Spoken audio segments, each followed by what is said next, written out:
Hey everybody, welcome to Frame Trap. It's your boy Brad. I'm back again with my co-host Damiani. What's up? What's up?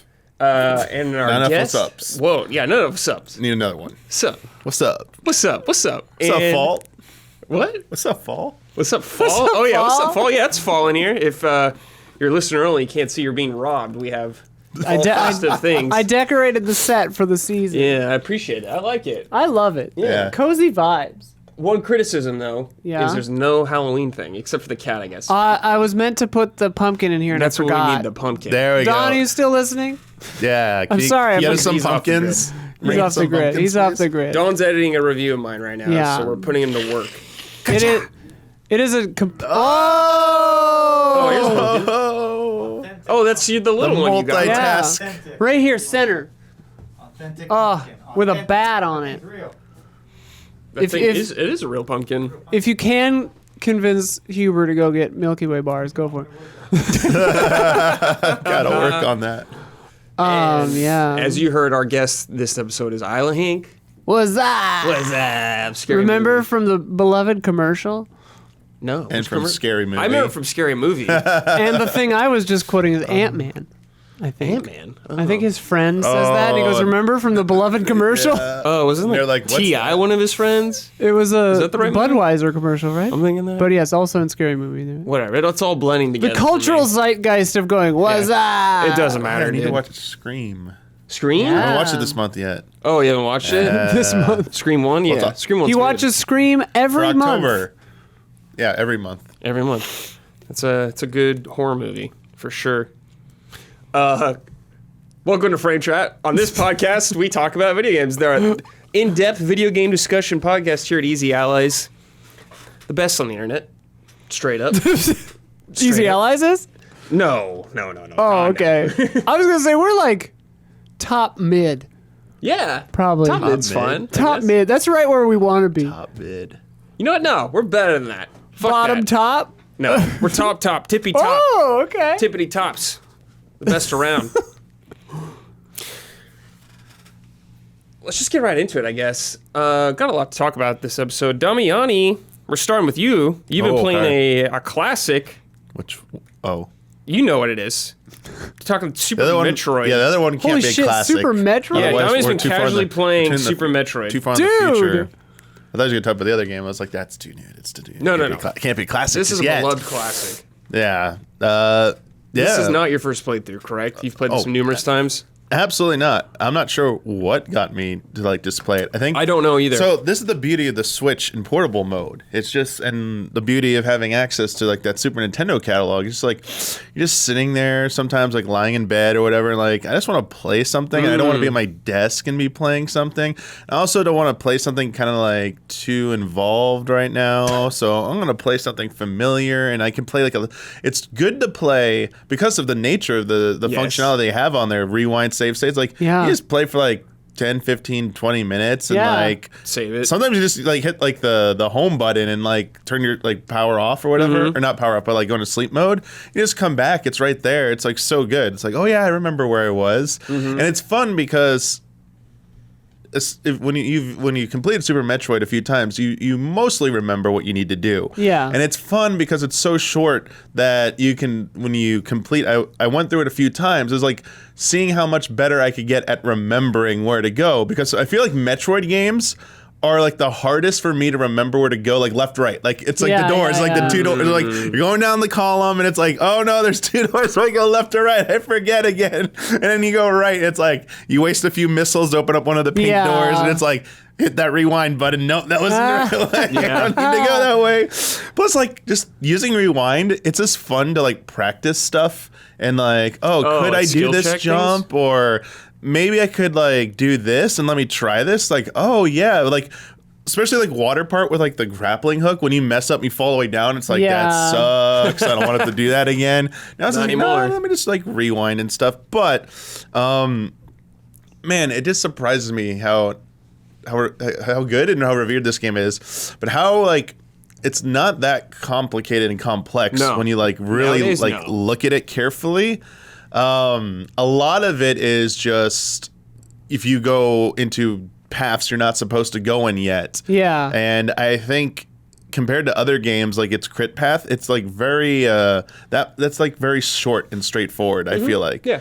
But at the same time, man, that the when you first get to the planet, that sequence of when you go down into the first part of like Brinstar and you get the morph ball, Where you get it in and the then first like game. they start just like spying on you, like the eyes start looking, Light, and then yeah. everything comes to life. Like that part's just still so good. Yeah, it is. It's just like, wait a second, like. The heads are following me when I go up the elevator now, and they get up there and like everything's alive, and it's like, okay, this is pretty crazy. Also, really like the kind of like the hidden stuff that like teaches how they teach you moves. It's so, I don't want to say cryptic, but it's like, it's not like here's a text box. Like here's an animal who's like doing these wall jumps. If you haven't figured out how to do wall jumps yet, and you somehow stumbled upon this area, we will like show you how to do wall jumps because it's the only way to get out of here. Yeah. Just fun Question. stuff like that. I assume back in the day also that came with a manual because games used to come with those, which are pretty cool. Probably. It probably. I was just thinking Probably about this. showed you that. Because the ball part, like, figuring out the button you're supposed to push, or like you have to equip it first or something like that. So that was a little bit of a stumbling only block thing- replaying it in the modern era. The only thing I think they could do better, like something a modern convenience would solve, is maybe like a weapon wheel, or a better way to toggle between your missiles, your super missiles, your power bomb, your grappling hook, and if you get that like sight thing, whatever that most people don't even get anymore. Yeah. But like you have to cycle through them, and they're like, and then to like you have to like hit another shoulder button. ones? It's Or like what you can buttons? make it whatever you want. Okay. So this is one of the few games that actually does have in-game has button configuration, which is Oh, like wow. really nice. Mega Man X has that. Yeah, I really appreciate that. Makes Yeah, it a lot that's nice. easier. But yeah, you get used to it though. I feel like. I feel like I always just went into the menu and changed it in there. No, you can go into menu and you can deactivate some of Samus's abilities. Oh, For yeah. example, when you have the screw attack, there's some platforms that get destroyed when you jump with it. And obviously, when you have the space jump, you could keep going up and up and up. But like, if you didn't want to like destroy platforms, I think you could disable it. You can like turn off like the ice beam as well, so you don't freeze stuff if Right. you don't want to freeze things, and like vice versa. But there's so many beams in this game, man. You get so many beams. I don't even remember what all the do. I just remember one that's important because it goes through solid objects, and you need that as a point. And then the plasma is like the last one. It's like the most powerful thing, and like it'll just like annihilate everything. And of course the ice beam, because you need to be like freeze enemies to go back up like one of the columns in like one of the later areas. And That part's so good. yeah, I think it's really good in that regard. Boss fights and the mini boss fights are kind of cool. But, I'm curious how you feel about some, like the first one, the bobbing like head plant one. Like it A seems- classic. yeah, like good music. I don't know if it's like No. it's more like just waiting for you to open your mouth at this point. Yes, Just keep going. it's wing, wing. you know, it's very much a thing of its time. I think there's been a lot of Metroidvanias over the years and a lot of Metroid games. All of them have a boss that just does Yes, this thing. but it's still fun. I think it's still fun. It's really cool to see how some bosses react to different things. For example, I think Phantom, the one in the ghost ship part, with the eyeball that opens up, but like it keeps like disappearing and dropping like blue flames at you. If you hit it with a super missile, it like not enrages, but it goes berserk Aggro, basically. yeah. They keep sending like curves of blue flames at you. But if you never use a super missile, it'll never do that. That's cool. So if you like stick to like regular missiles, it goes a lot better. So I was like, oh, that's kind of nice. Also, there's that one serpent one with the 4 holes in like the water area, and it like goes into them. Sometimes it spews out like a 6 or 7 like toxic looking like projectiles. I didn't realize, like, for me, the easiest way was like use the charge beam shot because it has like it covers like it's more vertical. So when it's coming at you, you don't have to be as precise with like a missile. So it's like easier to hit it. I was like, oh, this is like just in general, like the charge shot was like really useful, especially against like Ridley. Like it seemed to like go much smoother by using that. So something I really didn't like use before, but like it's kind of nice how these different ways to like tackle this. Yeah. Like the best one hands down is like the underwater boss, the trick. Where I don't remember. I don't so on the remember. two sides there are the like little like open like electric like I don't know sockets you want to call them.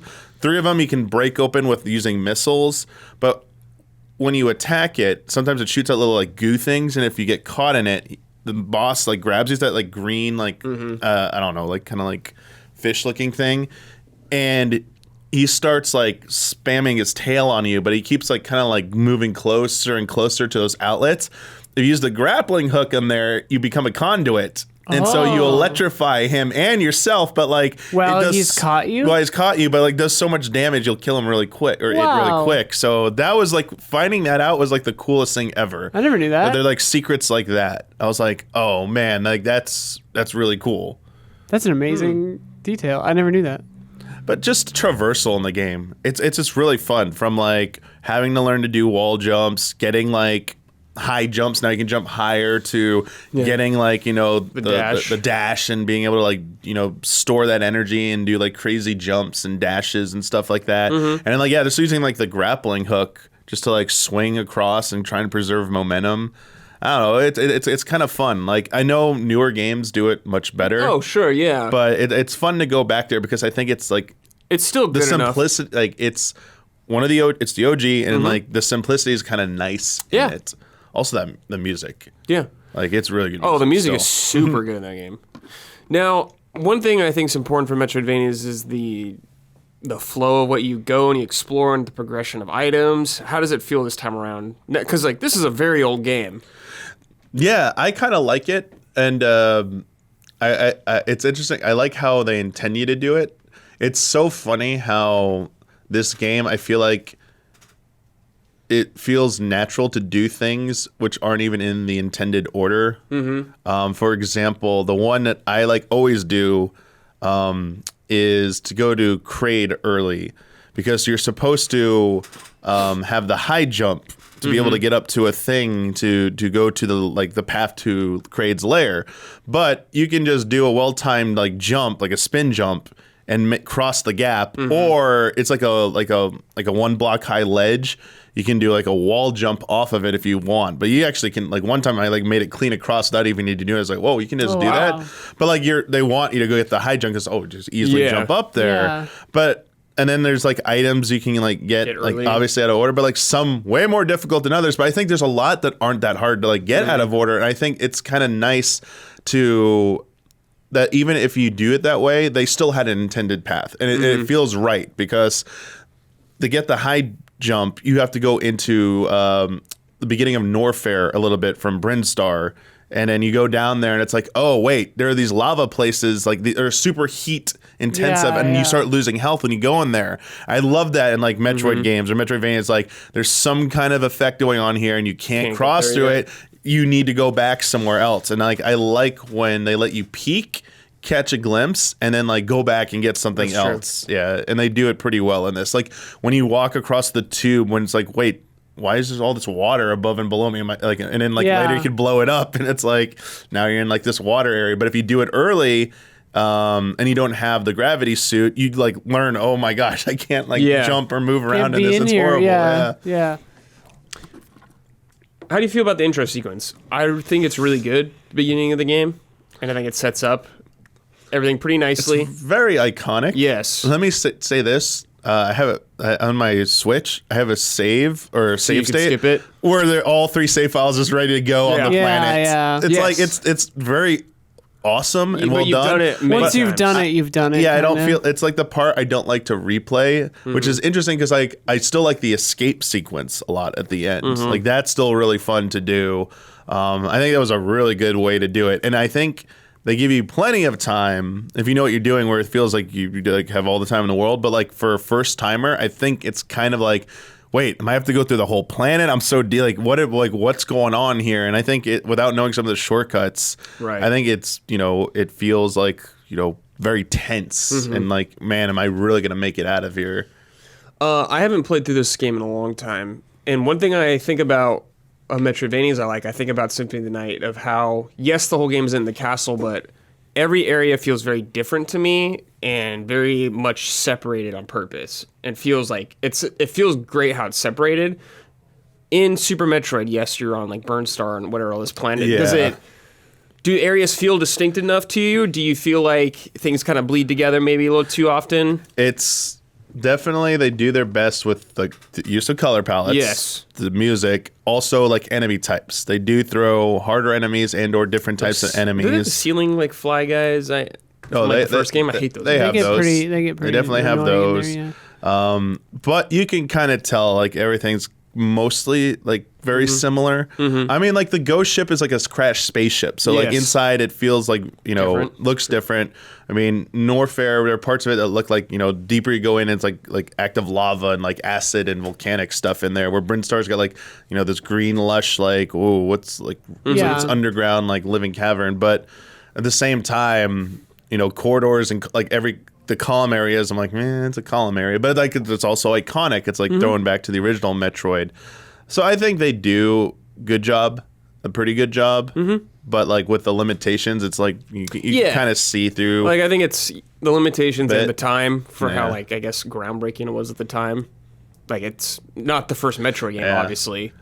And I think one of the biggest questions that comes to debate is the nature of the map, because you do have a map. Yes. And there are map stations which will fill in the map, but there are hidden parts that aren't on the map. But the biggest thing is that there are dots that will tell you there's an item in a room. Okay. And that's there from the very get-go. Yeah, is there Yeah. anything you were like, when you're playing, you're like, how would anyone kind of find this thing?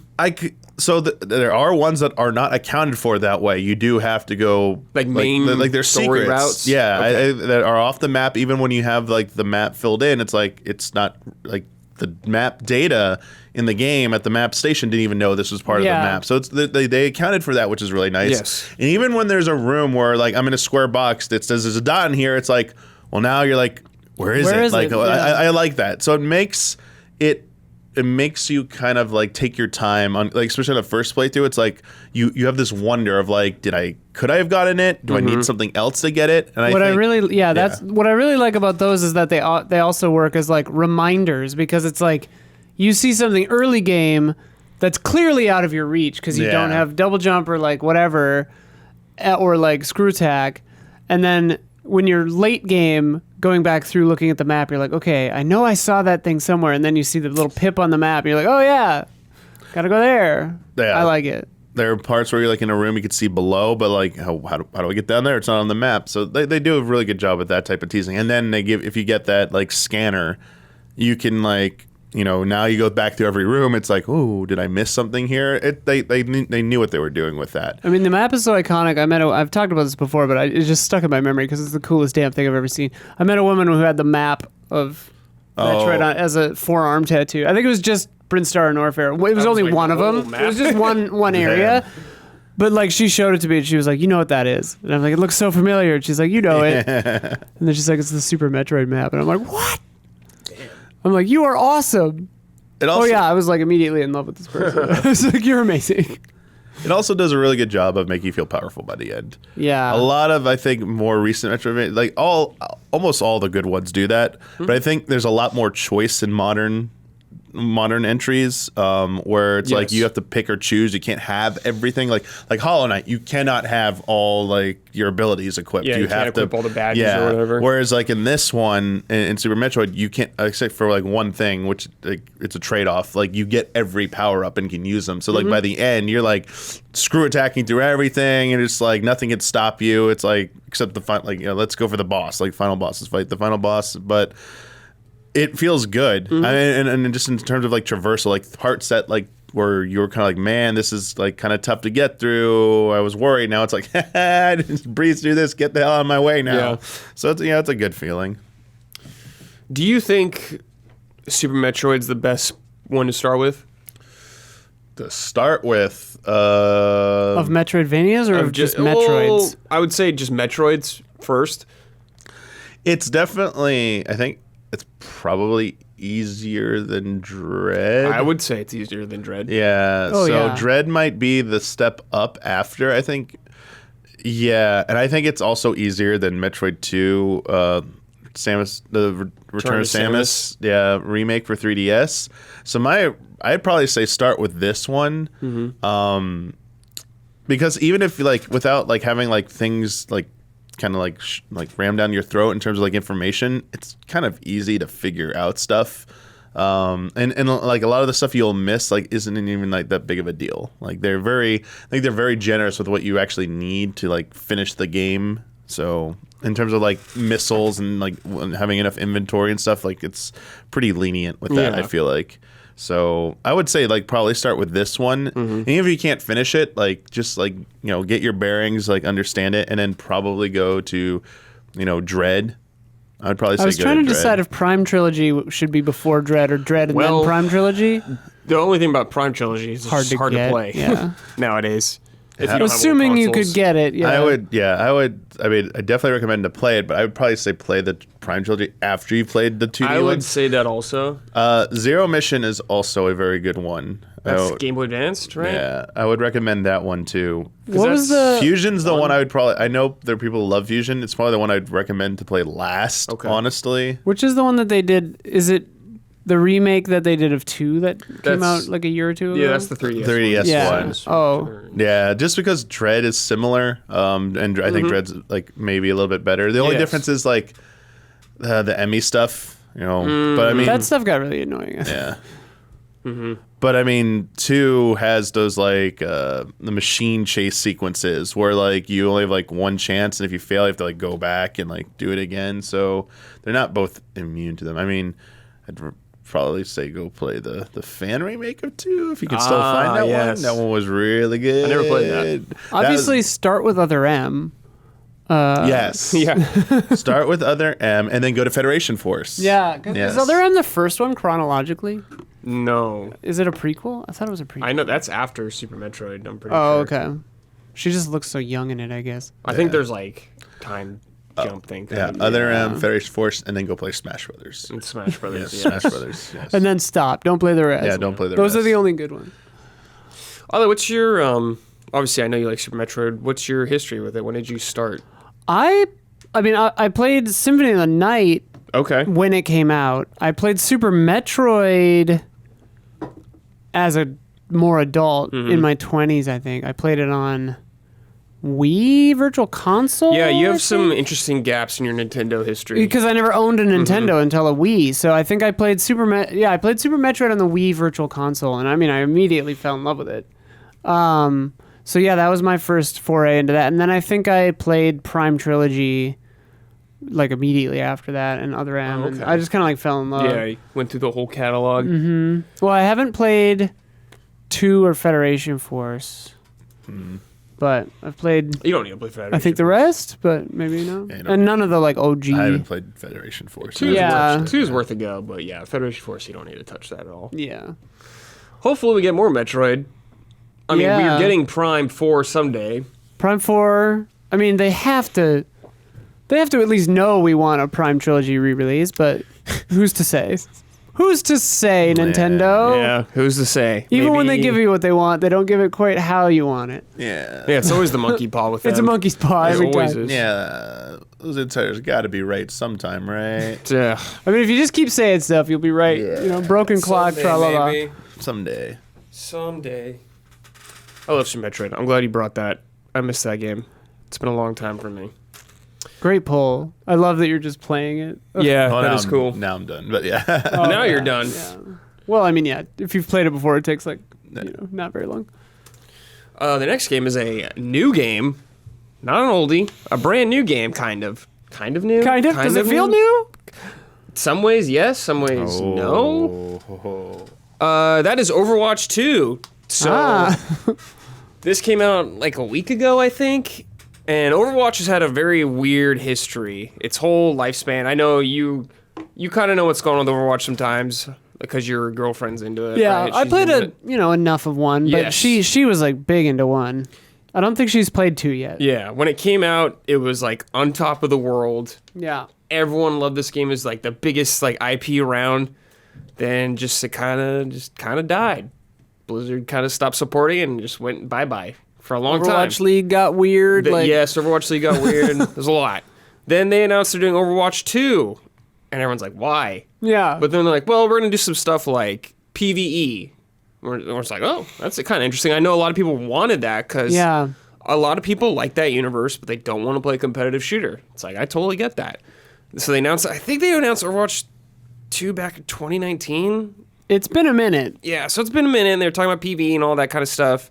Flash forward to now, 2022, Overwatch 2 is out, I guess. I don't know if it's like, I don't think it's like a early access thing. I think it's just done kind of thing, but no PvE. Yeah, the campaign is later. Don't know when, though. Yeah. Just nothing on that front. And it's 5v5 now, It's 5v5 which a now, lot which of I people think is, don't love. But I some actually people like it. Yeah. I like it. I think it's better for right now. Because when I remember when Overwatch, I stopped playing a long time ago, but it became a shield game. Lots of shields. Oh, yeah. Brigitte and I quit before that. Yeah, they kind of like borked everything, Yeah, to my kinda, like, broke the understanding. game. The goats Yeah. play thing. Yeah. Whatever, teams comp. Yeah. Anyways, they've changed it. Now it is 2 DPS, 2 healer, 1 tank, and I think it works a lot better. I have not played this game in a long time, like I said, but I played some of it for a couple hours, and I think this game is still very fun. And I think it's very good still. But I don't know if the 2 is appropriate yet for it. For everything that I've heard from people, because I have some friends who are playing it, and like they kind of mirrored your sentiments. They were like, the 5v5 is actually surprisingly good. They like it, but they don't understand why it's not just a patch or like an expansion of the original game. Well, they've completely changed the game and how it's like from like a ground up level, not necessarily on a gameplay stance, but monetization and all that, you know? Oh yeah, it's free there to was play the now. loot boxes back in the day, which was the trend at that time. I guess maybe they started that trend. I don't know. Whatever. 2016 loot boxes were all the rage. All the kids loved them. Oh, is it Battle Pass now? It's a battle pass now. Oh. Okay, this has been controversial. People don't like the battle pass. I prefer battle passes usually though to loot boxes because loot boxes is like you're rolling a dice. Yeah. Yeah, you could get like currency, but you can't like just get what you wanted. Yeah. There's always a chance you wouldn't get what you wanted, which sucks. Yeah. I like it when there's an option in a shop Yeah, so to just there like buy the thing you want. That's what there is now. You can just buy skins right out the gate if you want. Okay. So you don't have to spend $20 rolling your fucking dice to hope you get a skin. You just spend $20 on a skin. You just spend $20 on a skin. But there's been controversy. There's been a lot of controversy around this game. Obviously, with Blizzard, there's always controversy. Yeah. It seems like whether it's justified or not. I think this is both, maybe. Yeah. Usually a mixed bag, but mostly justified. So far, yeah. So right out the gate, this game's free to play now. Cool, makes sense. I get it. That's how multiplayer games work in this day and age nowadays. It's hard to get people to buy your box game for multiplayer only. Overwatch is now free to play. However, if you are a new player, you do not have access to all the heroes. Oh. Now, I know some games have done this in the past. People have told me Dota 2 is different. You have all the heroes right out the gate, but they have like other microtransaction kind of shit. I think League also had like you don't have all the heroes right off the bat. I mean, definitely back in the day, League had a rotation. Yes, Because they had and- like 300 heroes. In Yeah, and I haven't played League in a long time, so Yeah, I don't know. yeah. But, and I think you could tell me this if Smite, if you have all the heroes, I know you Smite do. had a thing. I don't know. I assume they don't because it was a crazy deal. But like back in the day, you paid like $40 or whatever, and you unlocked all gods forever, which I did. Yes. But other than that, I think it's a rotation. I That's think. what it seems like now. And you can unlock the ones you like. Yeah, so as someone like you and me who owned Overwatch 1, we have all the heroes, obviously. Okay. There is new heroes, we have them all right away. Okay. We have them all. Free-to-play players, some of the heroes, or at least one of them right now, is tied to the Battle Pass. Oh wow. We own the Battle Pass. If you buy the Battle Pass, you get the hero right away. We have it right away because we had the game. Okay. But it's like level 50, maybe, Wow. to get her out of, I think, 80. that seems crazy. It seems crazy. Because it's like that's like gameplay mechanics. Yes. And I'm confused on this because I don't know other games like this as much. Like, I don't play Valorant really, so Yeah. I don't know how it works there. And I don't know, it's like, it feels too early for me to say definitively if, like, this hero, you will lose if you do not have this hero, kind of thing like that. I Right. don't know yet. I'm not paying against... Well, and that's like that's such a funny like philosophical conundrum. Is like do you make that hero good? Because if Yes. it's too good, everyone will say it's pay to win. Do you It's make that like- hero bad? If it's too bad, no one will pay for your battle pass. It's just like, People would say that about like fighting game stuff, like Tekken, dude. They release a game or a character and they just be like OP as shit. And people be like, Right. well, you only did this because you want us to buy the new character. yeah. I'm like, yeah, I guess I can kind of see that. So, Apparently, the live chat tells us the Ultimate God Pack is still a thing. oh, it's still Incredible Smite. value. Cool. Incredible value. Cool. Smite's fun. I kind of now that you Smite was- mentioned Smite, I Smite was kind of cool. want to. I kind of want to jump back into Smite for a Yeah, second. Smite's fun. Got all the gods. Why not? Yeah, but it is weird. Like a competitive game, I think is kind of weird when you have the hero behind this progression wall. I didn't know that. That's pretty wild. Like, I get it. I get why they're doing it, but I just don't know if that's the answer right now. Which hero is it? What is her name? Kiriko, I think. her name? Yeah, the fox. Yeah, she's one? cool. I Yeah. play a little bit. She's fun, but she is behind the battle pass wall now, unless you buy it. The battle pass is $10. It's like pretty standard, I guess. But if you had Overwatch 1, you get her? I have her, yes. Okay. Like I got her, Yeah. Because I So, like, I would have like I her. don't have the battle pass, Right. But I have her, yeah. Right. Okay. So it's like we get her. I don't know if that's going to be the trend for. I was going to say, does that every continue hero forever? going I don't know. I'm not sure how that's going to work. I don't know if they've addressed it. If they have, I've missed it. I'm not sure. Yeah. But there's a lot of questions right now with this game where I'm like, how's this going to shake out kind of thing? What's your plan here? Especially the PvE side. That's the part I'm the most interested in. How they described it to me kind of sounds like a Left 4 Dead kind of mode where you go through Okay. and you fight like hordes of, like, I think they're robots this time around, but with like Yeah, typically. different people, but you level up your heroes. I think they said at a point they were going to have like talent trees. So you like, Oh, wow. invest in your character that you can play a long time. I'm like, But will that just be unlocking all the abilities that you have in multiplayer? Because like, I what don't are know. they going to do? I Invent think new it abilities? maybe it'll just add different, like a variation to a move. Mm-hmm. So what I saw was before, like soldiers 76, his heal goes down. Okay, it heals you normally in the game, it just stays there. But you could get a thing where it like follows you and Oh. it kind of pushes people back. I guess Oh, cool. this was from a while ago, so they could have totally changed all this. I guess, yeah, there's a lot of stuff you could do in PvE that wouldn't maybe work in PvP, but Yeah, that's what I'm saying. You can have a little more freedom. You can do a little more fun. That's the thing that I was curious about, the talent trees and progression, and if it was like worth it, but also like, because Overwatch 1 had the horde mode stuff, like for events, Yes, like the Halloween or whatever Junkerstein. they would do, yeah, and those are always fun, for a little bit. but for like a half hour. Yeah. Like they're like a fun distraction that you just did with your friends, and you're like, okay, cool, we did that. Yes.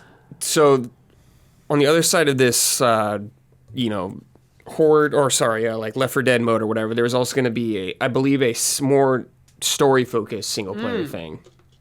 I don't know if it'd be co-op, but like going through like with missions, kind of stuff like that. I assume. I wonder if it'll be like Soul Calibur 6, I think, had like, or no, that had a map. But like, how some fighting games will have a story where it's like, you do this character's story, and then this character's story, and then this character's Yeah, story. maybe And they're it'll all be like like that. they're all like little vignettes, so everyone's story is like an hour long max. Yeah, that's possible. That'd be cool. But yeah, regardless of all of that, playing from what I played, a good time. I used the new hero Kiriko, so she's a healer. I actually like healers a lot in this game. I think they're a lot of fun. Yeah, healing is what I usually did. So she, I guess, there's like a whole, like, they do those character videos or whatever. Like, Yeah. I saw there's part of one- this I haven't one. seen hers yet, but people It's are like, okay. she's, related to Genji and Hanzo in some way, trained by her, so she can climb up walls like them. So I'm like, oh, that's kind of cool for a healer. But her whole thing is she, like, throws out, like, healing feathers at people, and she has kunais she throws to damage people, so you can quickly rotate through them. And you can also teleport to an ally, even through a wall. Yeah, So which if is you're, crazy. If you're swarmed by people and like one of your, maybe like a DPS is like somewhere up high, you can just right to them, get you out of there. You can see them through walls. Yeah. Your healing feathers, if I understand, you have like 4, but it throws 2 at a time. Yeah, it's very quick. It's like Yeah. So you're like, she and then you reloads have to extremely reload. fast. Though. Yeah. Extremely fast, and it has a pretty far range. And she also has a like an invulnerability she can throw at someone. It like does a little AOE, I think, and they're invulnerable completely for it, but it's very short. So if like it comes like a moment you know someone's about to get wrecked, dead immediately, you could throw it and save their life for a second, but it's very Okay. quick. Pretty, I guess, to do it effectively, it had a very high skill cap, which I appreciate. And her ult, I think it like puts down some weird like those Japanese gates that I think are like Torii to the- gate, Yeah. I think that's what it's called. Supernatural, or like I don't remember, like a different realm maybe the whole thing, but like it gives you speed boost and like reduces cooldown. Isn't She's it cool though. Aren't you invulnerable for like a second? I don't too? know. I can't remember. Something like that. Yeah. That's the ability you throw. Oh makes you right, that's her invulnerable. E or whatever. Yeah. Yeah. And so she's one of the new heroes, and the other new hero is Junker Queen. She's Yeah. a tank. She's like Roadhog. She seems and cool. Junkrat from Australia, the Outback. They're Mad Max characters essentially. Yeah. She's a tank with a shotgun, so that's cool. She has like a melee attack and she like puts bleeds on people. I think Huber would like her. Yeah. Huber told me character. he played this game. I think he said he did one round, and he played Reinhardt, and he said he just killed everybody. And I was like, oh, okay, that's pretty cool. But he's playing on PlayStation, so Babyland. Sorry. Babyland. You're not playing on PC. You're in the. Is this in Steam too? No, It's I don't not. think so.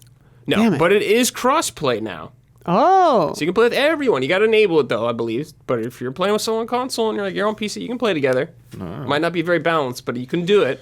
I basically don't play games on my actual computer anymore, and I only your play it on my Steam Deck. So I was like, but I'm getting the dock. Oh, okay. So like, I was like, okay, I could get a wireless mouse and keyboard, sit on the couch, play this if it's on Steam. You'll go through any lengths just not to play on your computer. just not it to seems sit on my. like. Well, Yeah. A, my computer's here now, No, and it B, is, yeah. sitting at my computer is work, and C, it makes my eyes tired. I gotta change out that dumbass monitor. Yes. I don't know. I'm looking at the Asus ProArt. If anyone has any opinions on that, the 32, I don't know. Seems good I don't for the know. money. Yeah. I don't want to pay $4,000 Is for a that freaking editing. Oh wow. Well, because for me, for editing, it has to have really good color. Yeah, of course. Recreation. So yeah, Is that HDR? yeah. Cool. It's not. I think it's not like amazing HDR, but It's it there. has it. Yeah. And there's also one new hero called Sojourn. I have not played her though. She seems to have like a 76 kind of gun, Okay. Call of Duty kind of beep beep beep thing, and she has like a really far slide, like a slide she can do. Okay. But I don't know Oh, about her. I saw Sophia was watching a character like ability video of that, but I've Okay. forgotten all of it. That was like like- a month ago or something. The new heroes, I'm like, oh, they Yeah. seem fun though. Yeah. They seem cool. I played some, I like, my favorite heroes were like Ana. I really love Ana. Mm-hmm. Really fun hero. I loved Winston. Badass gorilla with a lightning gun. Super sick. And Genji, I really liked a lot. But I think Overwatch is in a much better state than it's been in a long time. I feel like. I think it's a good time, but only time will tell if Blizzard, like a live service game, this is all going to depend on how often they update this and support it. Yeah. So it's very early to tell how this game will survive or how For it me, will it's do. always interesting to check in on games like this or Yeah. Apex Legends or Smite or whatever, like every like year or two. Mm-hmm. Because like I jumped into Apex Legends on the Play With Us tier, patreon.com/easy. And I played as a few of the characters, Mm-hmm. but Lifeline, I forgot that she could like put down a little healing droid that follows you, but you could still shoot while healing, which cool. is like huge. That's cool. And one of the newer characters, Luba, I think. I always mess up the name, but she does a cool thing where she puts down a black market, and it just like in a circle, it picks up all items that are Oh. in that area, like cool. literally makes them float. And you can just take them from the black market, but friends and enemies, which is Oh, that is cool. That's neat. Neat. Yeah. I haven't heard of I haven't played abilities like Apex in a that. long time, but I thought it was fun. Apex is cool. Damiani, I know you haven't played any of this. pretty much. My question is like considering like the plans for this, Mm-hmm. like, and you're saying is like there's no date for PVE. No. It seems like what? Like why the rush to this then? Like why did they close down Overwatch once and not like So, let it go a little bit longer till I they had like at least a concrete date for PVE? I feel like the meta now with games like this is they want a steady release thing of like the games nowadays, a lot of them, these online games is like, we don't need to roll everything out at once kind of thing. Yeah. We want to space it out. That's how they do it a lot of now times, especially when they're free to play. Now, like they should look at Halo as an example of not what to do. Yeah. yeah. And I be feel like "Yo." it's like it's an example of like older thinking and newer thinking, where it's like newer games roll out features every 3 or 4 months and call it seasons. You know, Yes. Like Sea of Thieves will add something that's like basically just a gameplay like tweak. tweak, like captaincy and call it a season, you know? Whereas this and Halo are like, this thing is delayed until later and we're sorry about that. You know, it's like, just call it season 2. I think it is called season 1 right now. I think it is, but I just don't know. It's all just like, who knows? Lipstick on a pig. Yeah, you know? exactly. Who knows what they'll, roll out inevitably at that time. Or the next season, like what's going to actually be in it. Yeah. Oh yeah, there's like 2 new maps. There's a new mode where you like kind of like follow this robot around. He like pushes something. Right. Yeah, like he moves the payload for you. Yeah, it's like like a wall thing almost, and he pushes it, and you could see both teams is at the top, and whoever gets further wins, kind of thing. But like, let's say you push yours really far to their thing, but they wipe your team, they die, and the robot will go back all the way. So the other team has got to follow it, but your thing won't go back. Oh, okay. So the other team will have to follow it all the way back. Then it starts pushing it for them on their side, but then they got to keep fighting you and beating you. So it's whoever has the most progress at the end of the Yes, that's thing? I believe how it works.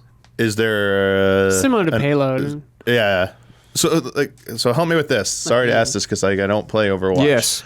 Overwatch payload mode. The match only ends when one team gets it to the end. No, okay. there's a time. Okay. limit. Yeah. So it is whoever made the most progress. Yes, there's And you time. can get overtime. Yes, if people are on the cart, essentially, it's overtime. Okay, still. yeah. So as long as someone's maintaining it and they're like not in the lead. So like if the team's trying to mount a comeback, once time expires, but if they get off the payload, it's over, right? Yes. So I that's think one of the there's tactics probably is like knock them off Yeah, or you disrupt. gotta, you gotta keep someone on the point. What's the term for that? C9ing? C9ing, yeah, Cloud9. They were 'cause off the payload or whatever. Famously, they all just got off the payload once and lost. Yeah.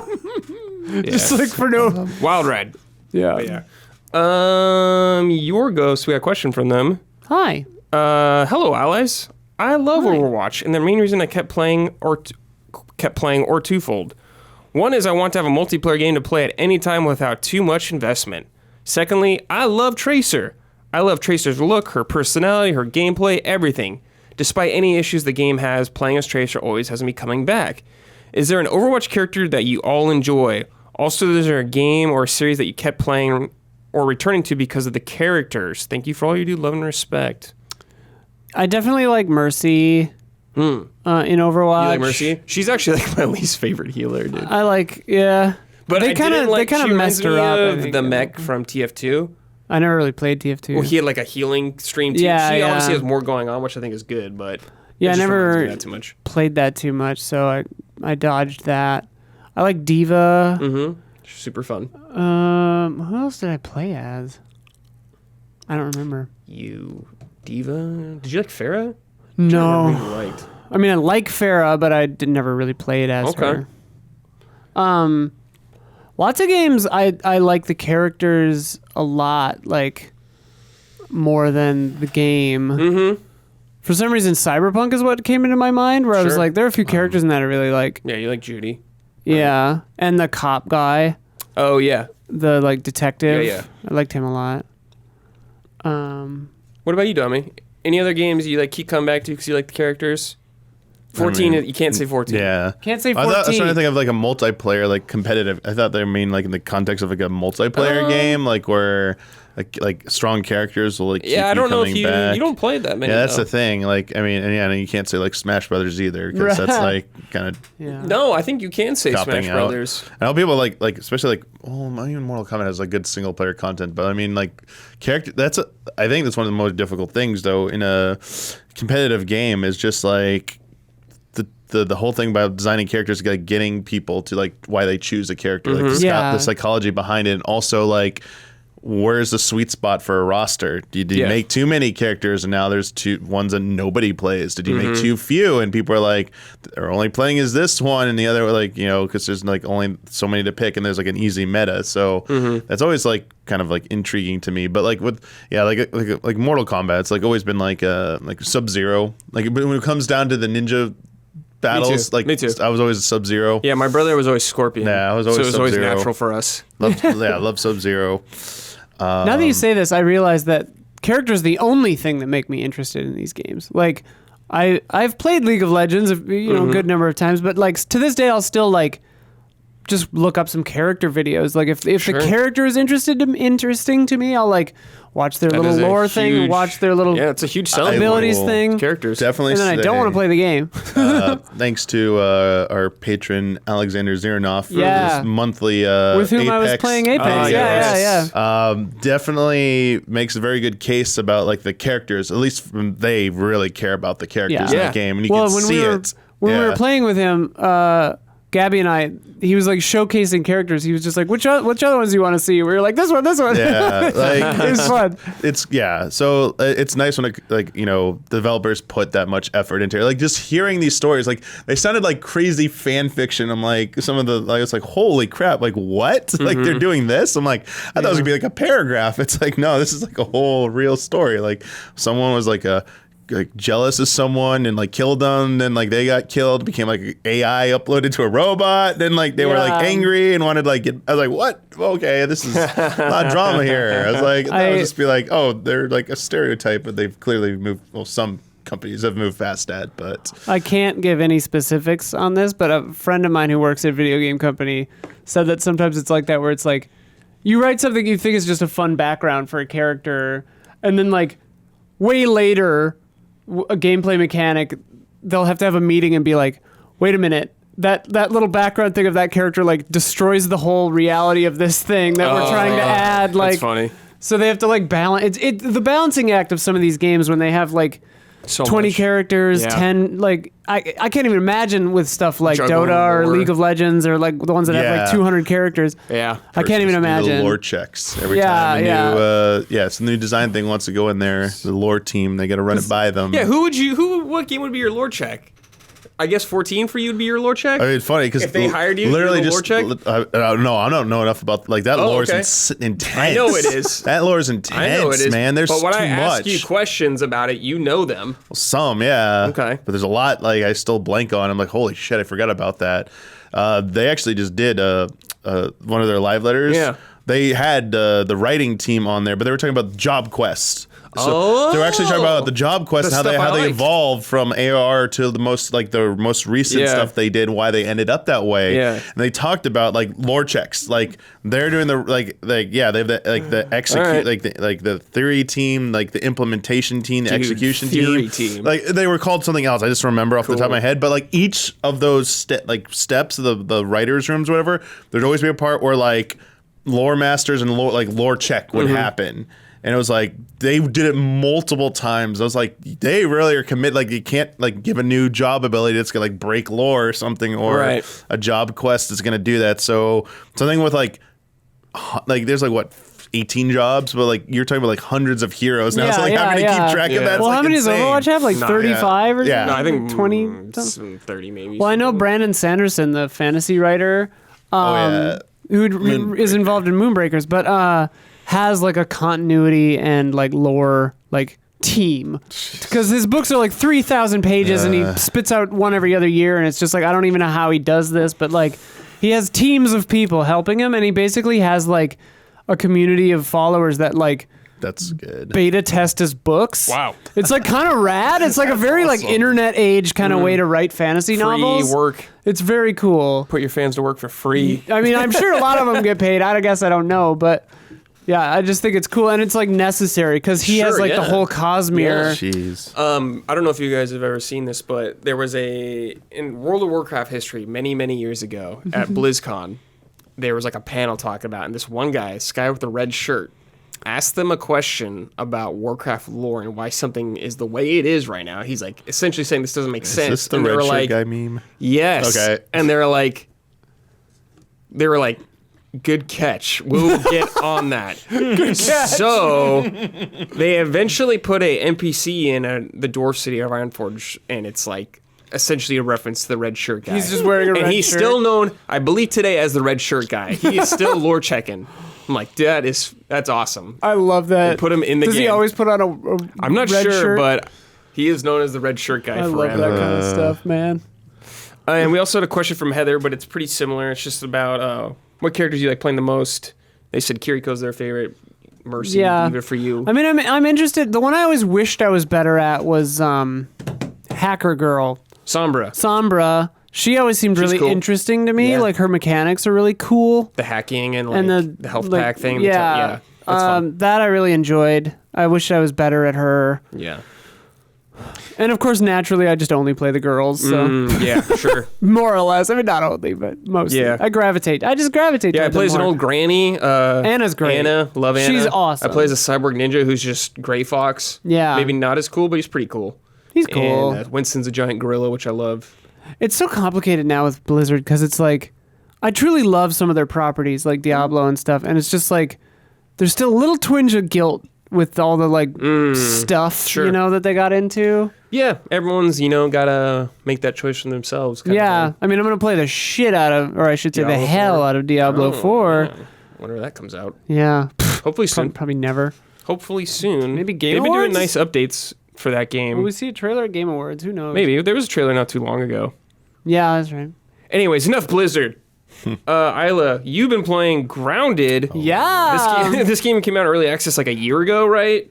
It came. Yeah, it just 1.0'd like a Recently. week or two ago. I was like, yeah. I was like, oh, this wasn't out yet? I Yeah, forgot about well, that. and it was funny because Blood and I used to play it on streams, and I would always go venturing off and like get to the picnic table or whatever, and it's like there would just be like a barrier. You could go through it, but the barrier was like, this is under development. Like we haven't done this part yet. Yes. Which I thought was a cool way to do it, just like give you parts of the yard. But yeah, we started playing 1.0 on stream, and we have the Elgato cam Multi-link, whatever, yeah. 4-camera thing. So we're really excited that we can now just show you everyone's angle. Yeah, that is nice. And I want to set it up. We're going to set it up with the Stream Deck, not Steam Deck. Stream Deck. Yeah, so that yeah. Maybe The could person- develop Elgato a Steam one? Deck. you could probably do it with Steam Deck. Yeah, we probably could. Put Stream Deck on Steam Deck. That'd There show you them. go. But anyway, so yeah, the person streaming can actually switch it too. That'll be cool. But like, yeah, it's fun. It's cool. You're shrunk. It's cute. You're young children, right? Yeah, you're like teens. Teens. They actually say like pick a teen at the beginning. Ah. So there are 4 teens you can pick. Guess you can't play as like an 8-year-old getting killed by a scorpion. Yeah, that'd be a little much. It's I play as Hoops. Hoops. Cool She's name. like a sporty girl. Does she have hoop earrings? Oh, I wonder if it's first person, so I'm not sure, but maybe she Oh. does. I'll have Blood look at me next time and see. I think we're playing it on. Can you not emote and see your Wednesday. character? I think you can probably. Yeah, I thought there were ways to see your I characters. think I definitely there saw are. your characters a few times. I think there are, Yeah. but yeah, Blood chose Max. I'm trying to remember I don't remember the other 2 names, but Sally maybe.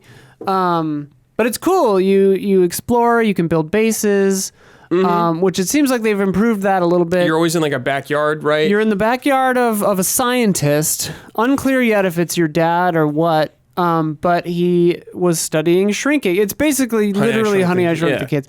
But the difference here is the scientist has shrunk down a bunch of labs, and they're scattered around the whole yard. So he was studying. He was shrinking down to study stuff like, oh, I'll study spider webs over here. I'll study bees over here. I'll study this and that. And he would shrink down. Press down on the D-pad. You can see an option to switch to first and third person. Thanks, Nick. That's cool. Playing right now. Thanks, Nick. Live chat's helping us out. So yeah, so you can go third person. There you go. Which actually is helpful probably for some sections. But so that feels kind of like Lost, where it's like finding the different hatches and stuff, the different stations. But yeah, it's really cool. I like the look and feel of the game. It's solid. What's the goal?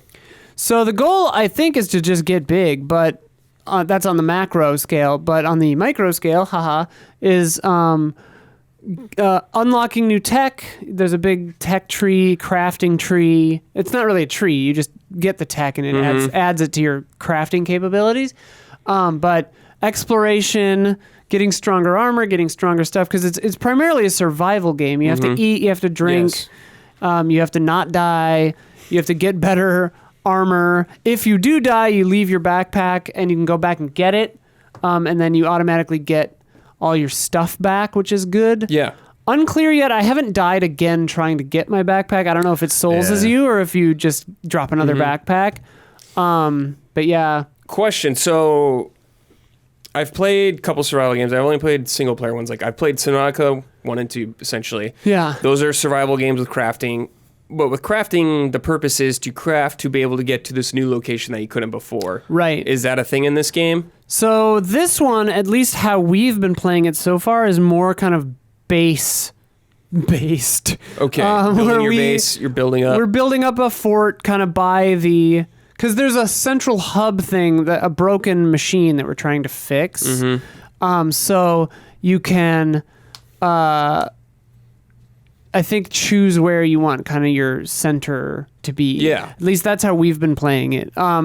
Unsure yet if you'll unlock fast travel or something later between like the stations. I imagine I would kind of like it if it was justified in world as like a miniature underground like subway system or something that the scientists put in.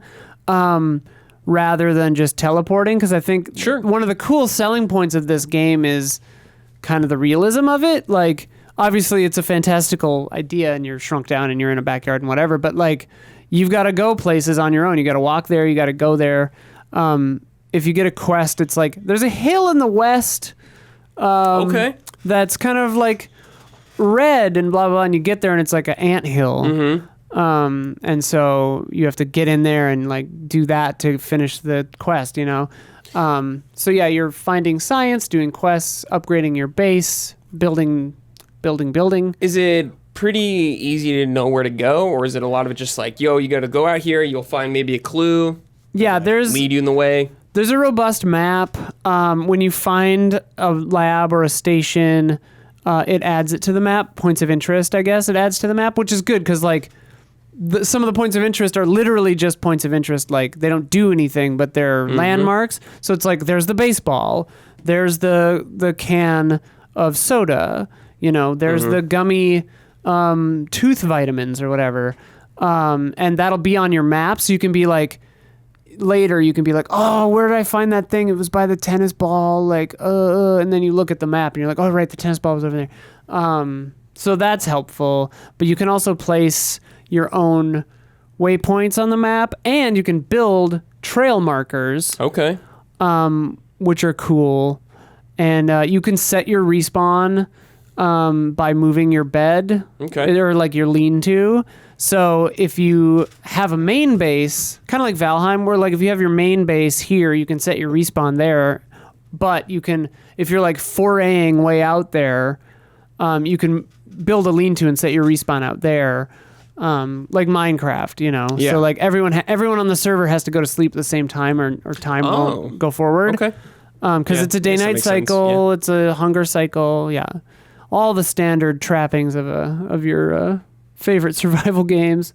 Yeah, that's true. And there's a lot of like difficulty adjustments and arachnophobia mode, which I haven't seen, but apparently it just like turns the spiders into like blocky things. Oh, interesting. Because the spiders are pretty intense. Yeah, of course. And the fireflies are shockingly intense. Like, there's a firefly that lives near our base. Yeah, bugs and insects are ugly. Yeah. This firefly, it just keeps bumming around by our base. And as I was building the base, it was kind of eerie. This, like, ethereal greenish yellow glow would just, like, pass over the base. And I'm like, I would just, like, kind of freeze and be like, okay, the firefly's flying right above me. Like, don't move. I don't know. It's cool. I know you've been playing with Bloodworth a lot. Yeah. And I know playing games like this with other people, what is the personality traits between you two? Who is making the calls? There's always one that's doing that. Yeah. Bloodworth, from what I've seen, kind of seems to do what he wants, and you talk to him and he doesn't listen, it seems like. Yeah. I mean, that's standard, yeah. It's when Blood and I are playing this, it's very much like, you know, we get along well and we get things done very well, and it's a good team. It's the odd couple. But by and large, it's like, I feel like I'll be like, I switch between I'm either building the base or I'm exploring. And I just kind of do that, and Blood is just doing stuff, and I don't know what it is he's doing. Yep. Nice. And like sometimes I'll just like something will happen, and I'll be like, okay. Okay. But yeah, we both just kind of like do our thing, and then only come together when we have to. Yeah, sure. Like if I'm like, hey, I need your help fighting these things, or like, oh, I died. Yeah, sure. Yeah. Damiani, what do you think about this? I know you watched them play a little bit. Does this interest you at all? And it's a fun game to watch. I'll give you that. some of their encounters with some of the creatures are pretty good, especially because a lot of times they just like they just come at you when you're not like expecting it. Like almost like every spider thing was like, wait, where did it come from? Oh no, and then like they're running and like, oh, they're getting away. They stop for like a second and it's like still right behind them, like ready to kill you. Well, like the sound design too. Yeah, so I was with headphones. Yeah, so I'm not hearing it, but like they're talking about, oh my, like Isla was constantly like, oh my god, what does that sound like? I'm freaking out. I'm like, oh, I don't hear this, but that must suck to hear that creepy sound. Yeah, a lot of like parts where you're going to like dark, like, you know, creepy looking areas, and it's like you see a pair of red eyes pop up. It's like, oh shit, that's not good. Yeah, and you got like near bees once. I'm like, yo, good luck with that. And it's funny because like the different areas of the yard are definitely for like different like levels of readiness and like difficulties basically, but it's like you can get a gas mask from killing this little weevil bug and crafting a gas mask, right? But like there's areas where there's just like toxic gas everywhere, or like a stink bug will squirt gas at you, right? And then it's like you're just getting ticked like deeps, like poisoned, and like so you're like, okay, I need a gas mask for this whole side of the map. Like it's stuff like that. It's cool. Yeah. But like, I got chased by a bee and it hit me once. And I was full health with the best armor we had crafted so far, the acorn armor. And I was full health down to like Daigo. Oh. And I was just like, oh my god. And I just started running. And then I think I ran straight into an army ant. Yeah. I also felt like you were always like, it felt like, I don't know if you can change the setting, but I felt like you were either hungry or thirsty very often. I wonder if, I haven't really looked. Nick in our live chat is saying you can tweak some stuff, like you can tweak off inventory drop. What I would do is maybe double the hunger and water meters, though it is kind of fun to, maybe I would just make it so you can't starve to death or like drink to death, like be dehydrated to death or something, but like it does feel just slightly too quick. Maybe not balance. Double, but it is a balance for sure. Yeah, because like when I'm like in building mode, I don't want to have to think about going and getting dew. Was worse, like really, like if I feel like it should be one or the other should be draining more. Like if you're out exploring, if you're running, yeah.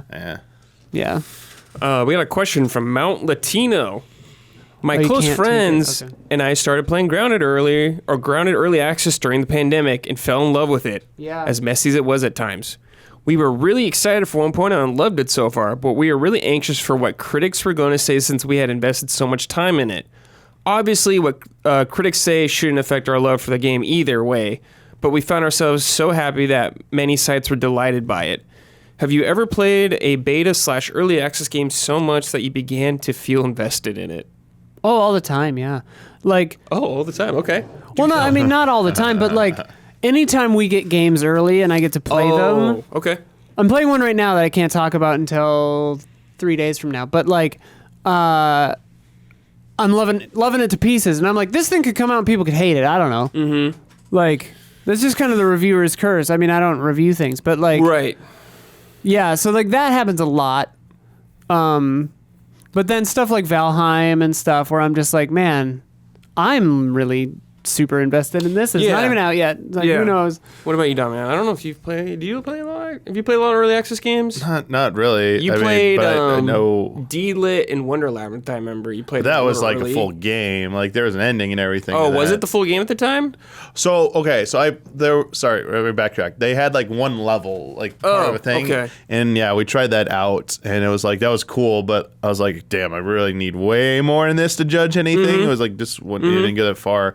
But I watched a ton of people playing the Street Fighter 6 closed beta this past weekend, and seeing like people like just the tone shift from like 5 was going in a good direction at the end, but like from out of the gate, seeing people just riding really high on 6, like getting the first kind of like everyone getting to play it together at the same time, seeing all the crazy things finally like working, the character creator going so insane, some of the nightmare creations on that, to just people trying out the different features, like, oh, this works, like you just like do this is pretty cool, and like fights just like look to watch them. Like fighting games always been like fun to watch or easy to watch. Yeah. But this like just makes it look way more interesting too. So definitely seeing I think it looks people better visually. rediscovering their passion and love for this. And I think it's doing a good job convincing people who didn't get in on the closed beta. They're like, I feel like they're gonna have a lot of people want in on like if they do an open beta at some point. Oh, yeah. Yeah, a lot. Oh, yeah. Oh yeah. This is gonna be big. And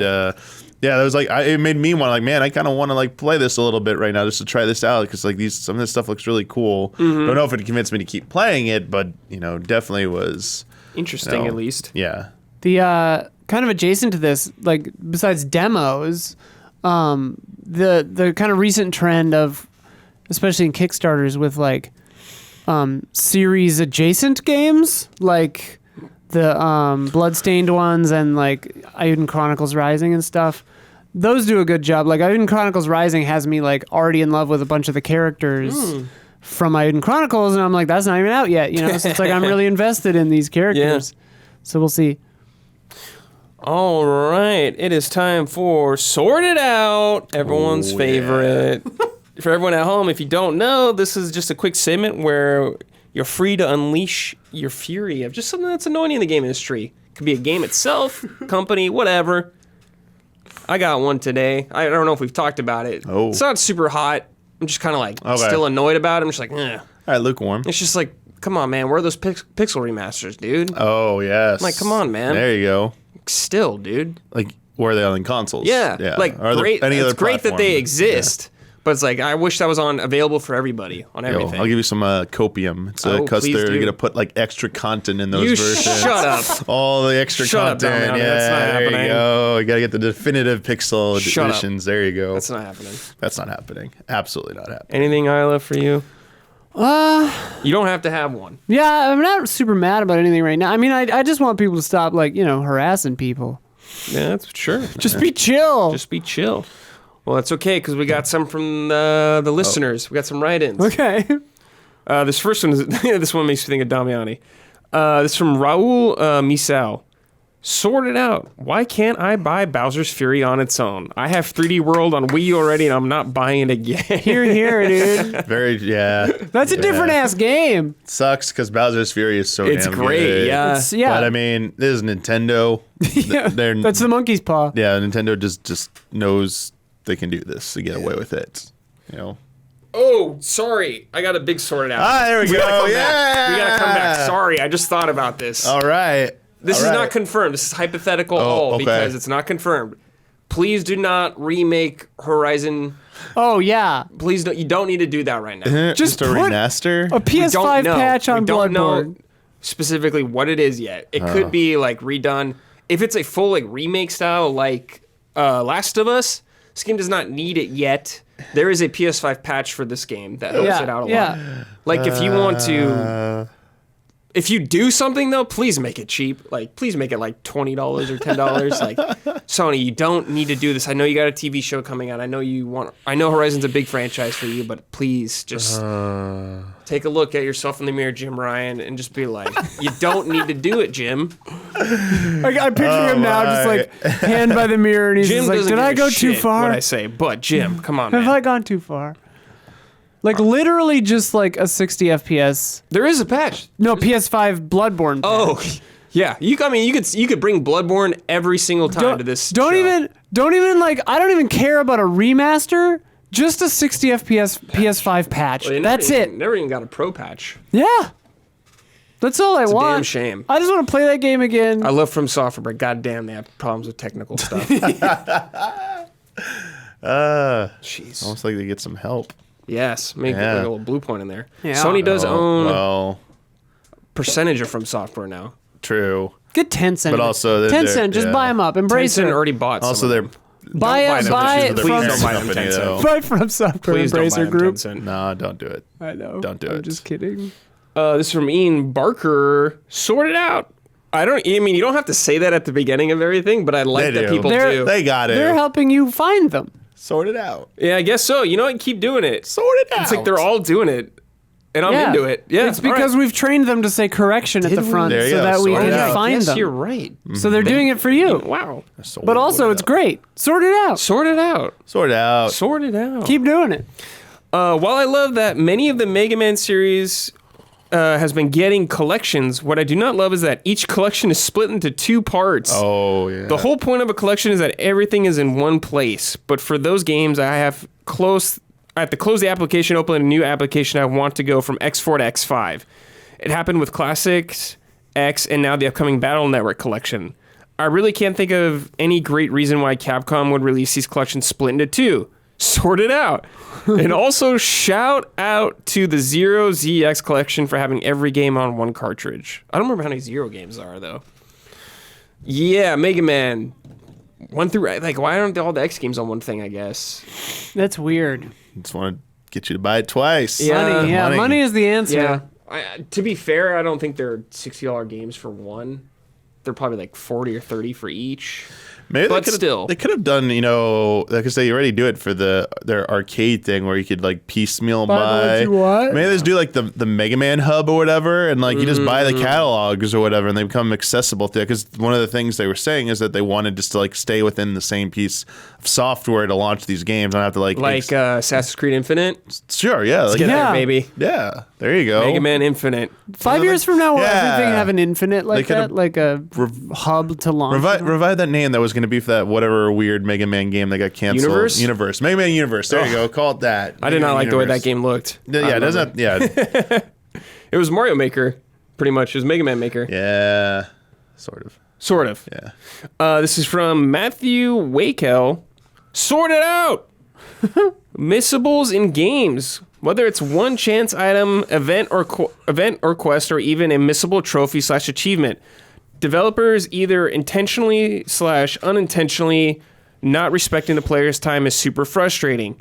Most recently, there's an achievement in Tinykin, for example, where if you collect all the Tinykin in the game and you don't toss a Tinykin to break one of the eggs that holds them in a level, you're locked out of the sniper achievement on the save file. There's also one save slot too, so you have to wipe your one and only save file if you wanted to earn this. Jeez.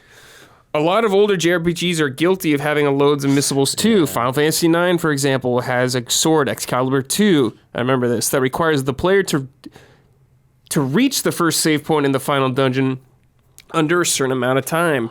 To make matters worse, Final Fantasy IX has a ton of other missable items / events, unique steals from boss rewards you can get for jump rope minigame, sort of, etc., etc. Tremendous amount of time to do. So my question to the panel is, do missables bother you? I know this probably does Damiani. As someone who's been a completionist at heart for years, getting to the end of a game while 100%ing it along the way only to get blindsided by something I can no longer achieve drives me up a wall. A lot of games today have New Game Plus options and other features which alleviate these problems, but a lot of games are still guilty of having missable content sorted out. Before you go, I will say I'm 50-50 on this most of the time. I'm okay with it sometimes, I'm okay with it not sometimes. I think a good alleviation, which they brought up, is a New Game Plus. Yeah. And making it so you can get it again. But this Tinykin thing sounds very annoying. If you're having to erase your save data, I guess, that's kind of annoying. That one sounds bad. Now go. Oh, I was just saying, yeah, like, I wish there was like some advanced warning, even if it's like they don't want to like explicitly tell you the thing that you're gonna miss, just like a thing saying like, are you sure you want to leave this zone? If you do, you will not be able to come back here. It's like, all right, well, give the player like one last chance. Like, all right, well, if you really care about exploring, go do one more sweep, see if you see something. Otherwise, you chose to move on. And then like a lot of almost so many games now will give you like the point of no return warning. Older games didn't always do that, and that was the point of frustration as well. Yes. You can even program it into a game to give you that warning if you've missed something. So if you don't see it, you know you didn't miss anything. So for example, because you can it carries over between playthroughs, but doesn't make it any less annoying. But like getting all the Albed language primers in Final Fantasy X, there is a few that are like perma-missable. One of them is in the Albed base when they're being attacked and they have unit there. And when you leave, if you didn't get any of the things there, that's it. You can't ever go back there and get that. So it's like, well, beat the game and go back and do a New Game Plus and go back there or something. I don't know. So stuff like that kind of like stinks because it does warn you, like if you leave, this is over. But like, I don't know, like something that integral should have been like, maybe a little bit like like an NPC dialogue, like maybe giving you a hint that there was like something there would have been like nice. Like, something that rewarded you for exploring and like sticking around a little bit. But just the same, even with like New Game Plus, I could see something that like is a little bit more like essential and like you miss it. It's like, oh, I needed that for this, and like, dang it, like even though they warned me, I thought it was like there's whatever. I thought it was a bunch of nothing, and I moved on. It's like read a guide online. It's like, or watched a video. It's like, shit, that was in that area, man. I don't want to go back and get that. But it's just give like some kind of warning and stuff, and like I think that's good enough for me. Or make like every collectible findable in an end game area, but like Only at the harder or something. Some games, I like respect games that do that. That like will move an item to a different spot based on like your progress. So like it's not missable. But yeah, with older games, they were not really counting for that type of stuff. Well, because they wanted you to replay them, bro. Yeah, for sure. I think about stuff like Dark Souls 2, where it's like some of these items aren't even in the game until New Game Plus. Oh, right. Or like if you ascend the area with an ascetic Modifier or whatever. Ascetic, yeah. I wanted suggestions on this. I kind of wanted the opposite of sorted out. And Stomps wrote in, our beloved Stomps, and gave a good example for a new Stomps. segment we're just going to call Keep It Up. Keep it up. Keep it up. Keep it up. Keep it up. Stomp's example was Mario Odyssey letting you play a custom song on a level is great. Keep it up, Nintendo. Keep it up. So yeah, just something you appreciate in gaming. Oh, geez. There are a lot of these. I mean, any kind of just, I mean, there's so many like quality of life things. I really love in games where they have a smart way of tracking information that makes sense in the world. A lot of games use a journal or whatever. I think of Outer Wilds, though, as the best example of this, because it will, on the ship, there's a computer, and it'll say, like, the name of this planet or whatever, and it's like, I saw a building, and in the building there was this machine that maybe does this, and it's just enough to jog your memory, and it'll have, like, an incomplete part if there's more that you need to see about it. So then you can keep track of everything that's happening. I think stuff like that is very good when it's well done in games. Yes, I agree. Damiani, do you have anything? Let's say keep it up. Keep it up, right? Yeah. Keep it up, Monolith Soft. Ooh. Keep making those good games and stuff. Keep making those good games. Keep making those good games. Yes. What else? Keep it up, Yoshi P putting trolls in their place. Wow. Yeah. Keep it up. Someone tried to like Not afraid ask to a talk. troll question. Like you? No, JP. No. Apparently, because it's all in Japanese. Oh, okay. A JP player sent in a question about third-party tools and tried to play the victim card, saying like, "Oh, it's like ruining my experience and stuff. Will you make like a hardline?" Trying to bait him into making a hardline statement. He has literally had to like navigate this like It's a treacherous minefield. sea of like, company has a stance, but I also understand. Players. We need to like make players happy. They're the ones who pay the bills. So it's like I'm walking this fine line. Every time you bring up this subject and like ask me about that, you really risk something happening that like will really mess all this up. And like it was very interesting to see his answer being translated because all the translators saying like he's incredibly awkward and uncomfortable right now. There's a lot of pauses. Like he really doesn't do that. I don't like no developers really do that. Like he was, but they were like he is trying to give a very careful response here.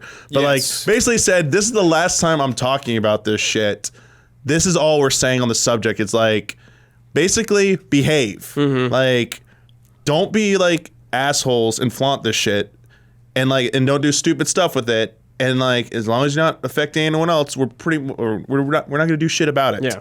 But like you keep bringing it up, you keep doing shit like this, You're gonna get you're gonna cause some issues, and like we're never gonna crack down on it because it'll upset the player base too much. Like it's basically it's like at a point where like it's too prevalent in so many different like various ways, from like people use it just for simple quality of life updates. Like one of them like makes every text you type have a speech bubble on screen. So like when you're streaming and you want to RP, you don't have to look at a stupid chat box. You can like it looks more like nice and well designed. And like they'll keep trying to like implement that stuff down the line, but anyway, long story short, it was like really good to like to see him try his best to like put this thing to the bed, because like it just keeps coming up, and he's like basically like, I'm not answering this ever again. Like go away. So I was like, you know what, keep it up, having to deal with like dumb questions like that. That's pretty good. Yes, I have another one too, kind of along those lines. That made me think of this. Just like free ongoing support in games, like No Man's Sky or Sea of Thieves are like the big examples, but like just coming out with great new stuff. Keep it up. Keep it up. Double jumps. Keep it up. Ooh, Keep it up, Sakaguchi. the gooch. Sakaguchi blazing through 14. He's doing P8S Prague, the God. most current, like That's hardest awesome. fight. He's like doing it, like real. sick, Like, dude. what the dude? Father of Final Like, Fantasy, dude. that dude just plays Final Fantasy 14 all the Yeah, time man. now. I was Gotta- like, holy shit. That's sick, dude. Where's that collab? Bring him in to write something. Give it time, Damiani. He'll be It's gonna there. happen. Maybe. All right. Next game, we're going to... Oh, sorry. Before we get on through all that, we got some shout-outs. We do shout-outs every episode on the show of some of our most generous Patreon supporters out there. This month, our shout-outs are Jabbawabs, Elthanas, Greg TheDarkKnight, Kettering, and Anacrothe. Shout out. Shout out. We usually don't do that, but shout out. Okay. If you would like to support us, please visit our Patreon at patreon.com/easyallies. That is how we are primarily supported. Keeps this company afloat. So if you want more sweet game discussions, please consider heading on over there. Yeah. Shout out. Our viewer, Nick, he didn't explicitly state that. He's still saying basically the same thing. It's read between the lines, though. Oh. He can't say what I was saying explicitly. Okay. But it's like the unspoken rule. And it's like he's never going to be more concrete than basically, here's the official terms of service, here's Yeah. our official stance, and that's all I'm saying. Yeah, listen, like, Yeah. read between the lines. Don't be dumb. Like, yeah, if something gets mass reported or they see something is like something that they think has crossed the line, obviously you hear about it. Yeah. Otherwise, it's like... It's like generally, yeah. they don't care if you like do stuff for your own HUD So or it comes whatever, down. right? It comes down between WoW and 14 again. WoW allowing all these add-ons to where like you Right. need like minimum of 10 different things running or whatever to even just play the game You like need DBM. competently. Play the You need damn DBM. game. But also, it like the developers now design a game around that as well, Yes. and people cite that as one of the problems for WoW is that it Yes. became a certain way, Yes. and that you cannot deviate. Whereas the 14 team knows no matter what, people are going to use their shit. But like they're just like as long as they don't officially acknowledge it and they have their official stance, which is like it's technically against the rules, but that's all we're saying is it's against the rules. Whether or not we do anything about it, it's our discretion. It's like they're not telling you there's a way to play the game.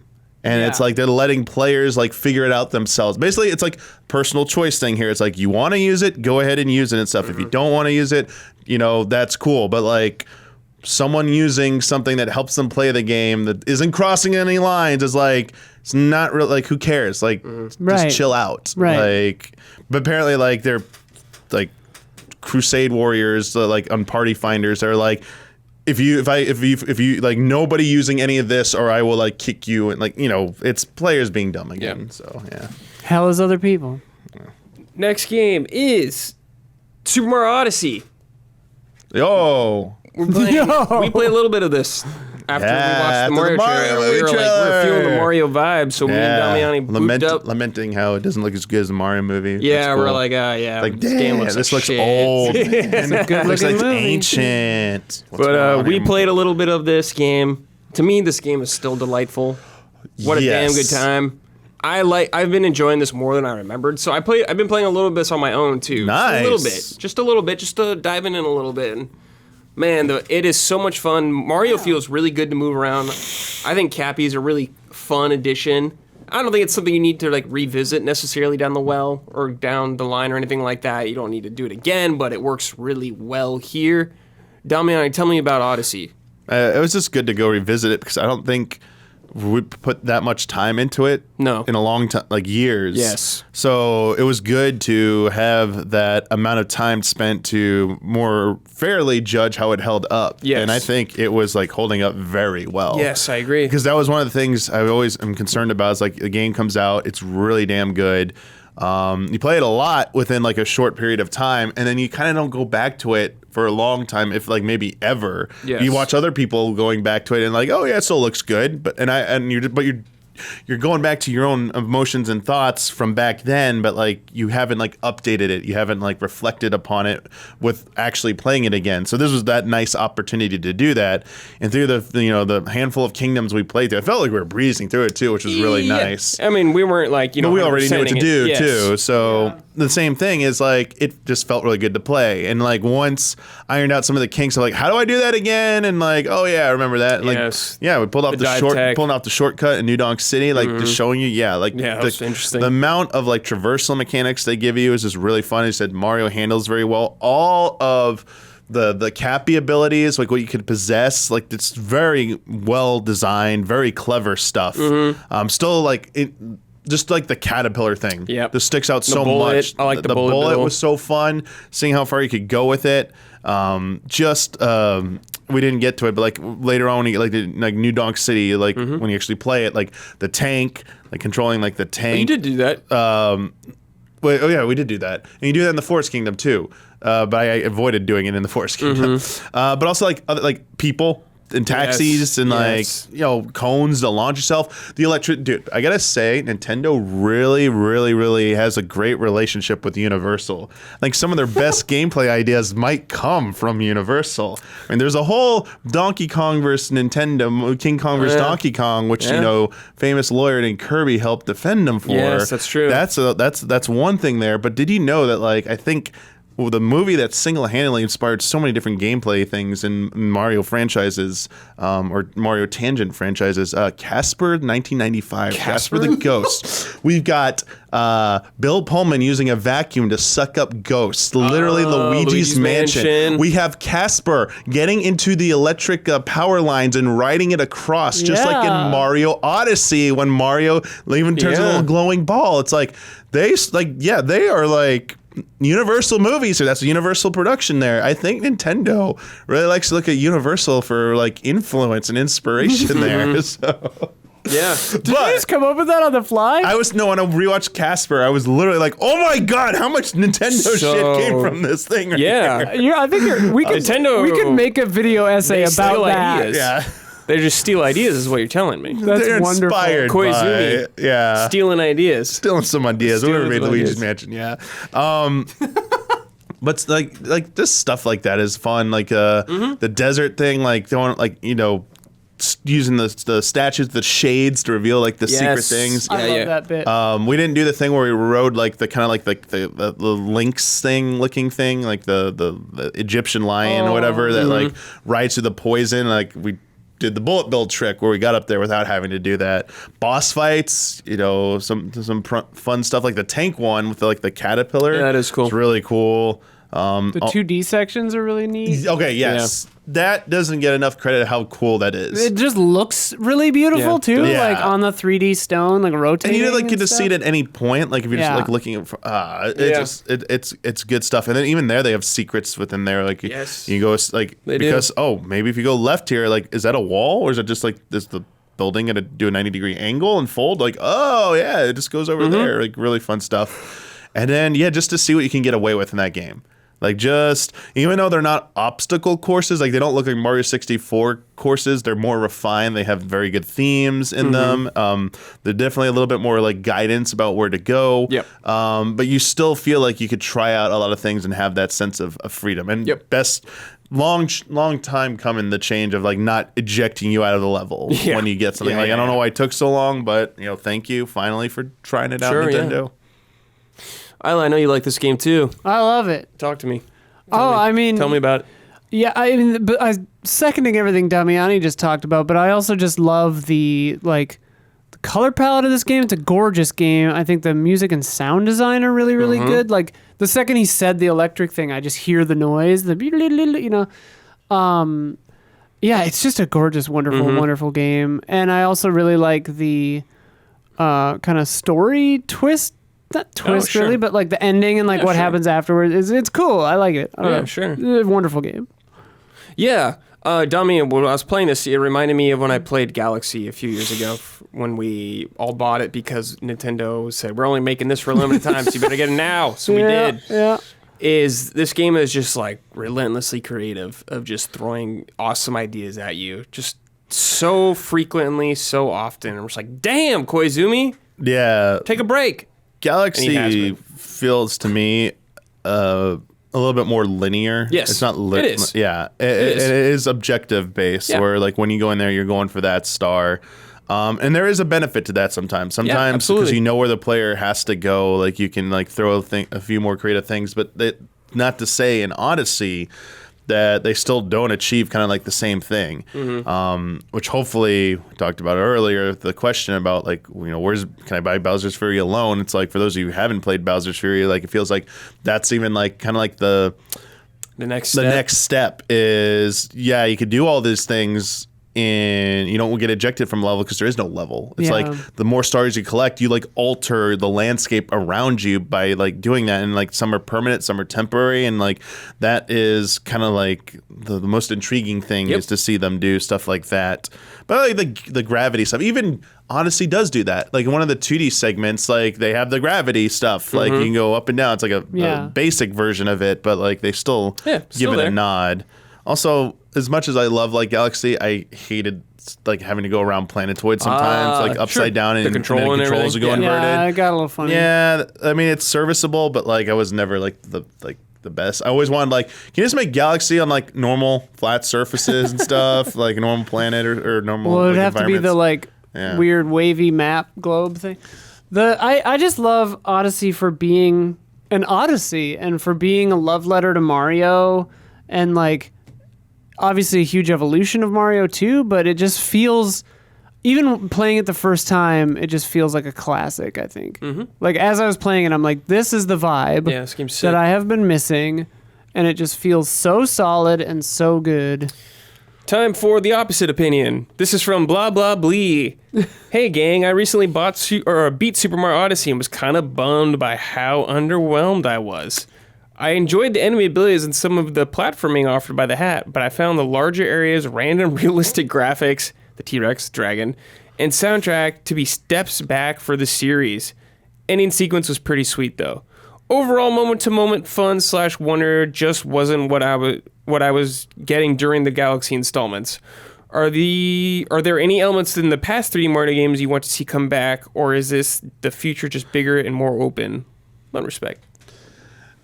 No more Broodals.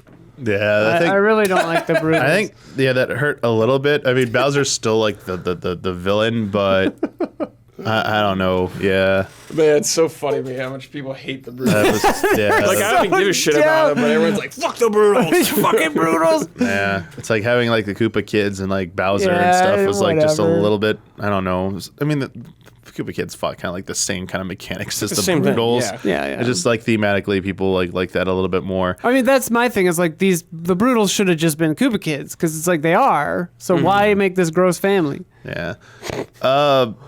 Again, going back to what I said earlier, I think they had more wonder and awe in the moment to moment, because in Galaxy, it's more scripted and linear, so they know True. they can throw these things at you. Whereas in like Odyssey, when you're going anywhere you want to go, it's harder. Like they have the moments, but like it's up to you whether you're going to see them or not. A lot of the odds. Yeah. But that's one thing I like about it, is like figuring these things out on your own. Kind of Yeah. nowhere. You're like, whoa. Like when you did that shortcut, I was like, what the hell? Yeah, I think the evolution is like, this is hopefully like to make you feel a little bit more impressed down the line, is looking what they did with Bowser's Fury, putting more density. Yep. Like it was nice at the time for Odyssey how much they're throwing into a world, but like I think they can do more. Like there can be more in there, and it could be. I think there's more creativity to be like squeezed out of that. It's sad I don't know if we're ever gonna get like Odyssey 2. I don't think it's No. likely. We never even got DLC worlds for we'll probably this just game. get a new Mario game, period. Yeah, we're probably just Yeah. getting a new Mario game.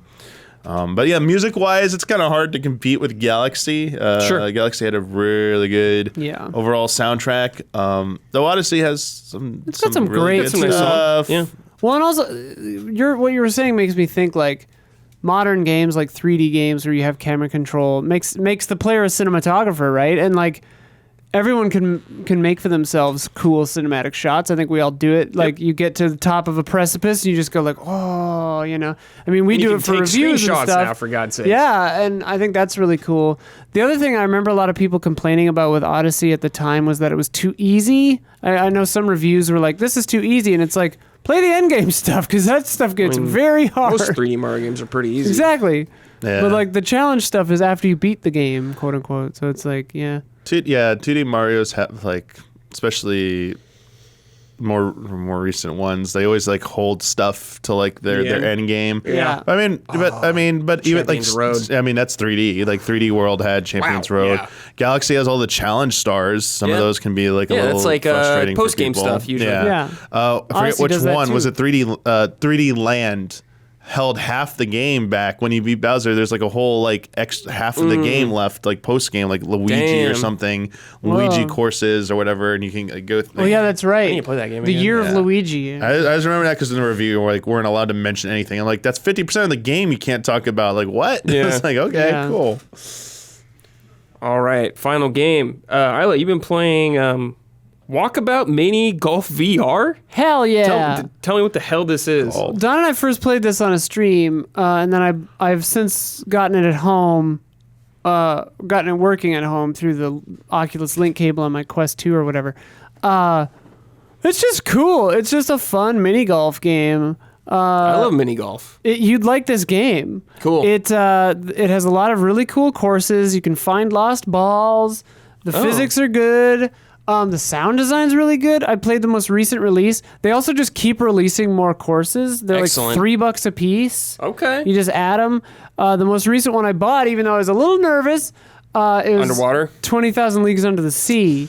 So you're in the submarine. Oh. So inside the submarine, I'm like, this is okay. There were a few little things where I was like, but then I was like, no, it's fine. It's cartoony enough that it's whatever. Yeah. But there's a labyrinth one, like the Cool. movie Wait, Labyrinth. Oh, whoa. What? Yeah, like licensed. Those hideous, the like, movie ogre Labyrinth. Yeah. goblin guys? They're all in there, baby. And it's like, very cartoony style. The thing that really has me excited, though, is that there's a mist one coming. There we go. But where we diverge is Labyrinth is one course. Mist is 8. It's like an expansion. And like Wow. Cyan Worlds is like helping them or something. It's crazy. Whoa, that is it's wild. random. I It's love intense. it. But it's a beautiful game. It's really cool. Are they looking. putting Mario Golf to shame, those courses? Oh my lord, yeah. I mean, like, Not that hard. yeah, not the new one certainly. It's also very different, mini golf. Sure, yeah. But like, it's cool, and you can teleport around, find the lost balls near each hole, which is cool. And then like at the end, all the balls you've gotten come out into your little tray, which is neat. Yeah, all in all, just a very cool game. Cool. We have a funny email from Gareth Holfish about this. In Walkabout Mini Golf VR, there's a course in outer space. Yeah. After playing a few holes with friends, I decided to try to fly all the way to one of the planets in the skybox. As I drifted into space, my vision was slowly engulfed by the large planet. This filled me with a surprising sense of dread and isolation as the proximity chat caused my friends to slowly fade away. Me, alone in silence of space, being consumed by a giant gas planet. Or by a gas giant. What is a moment you felt complete immersion in any other game, like unlike any other game? In an unlikely game. So like Yeah. a sense of immersion unlike anything else that you've had in a game. I played the space course in That Walkabout. sounds wild. It is pretty intense, and like scary.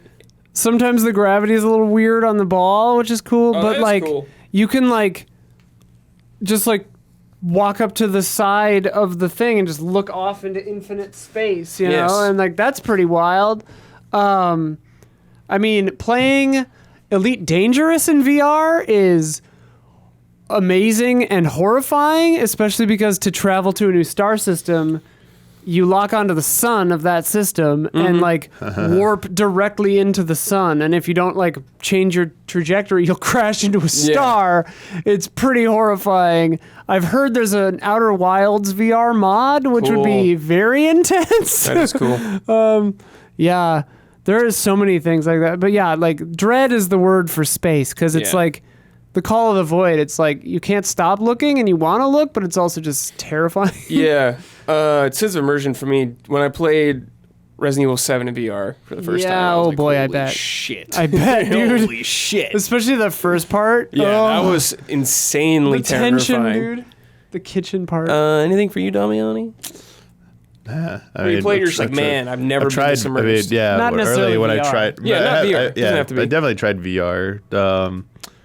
Like I did the kitchen thing Yes. as well. And I was like, oh yeah, like, Yeah. you can't just look away. Tell me about your immersion, Damiani, with either Mario 64 for the first time or Ocarina of Time.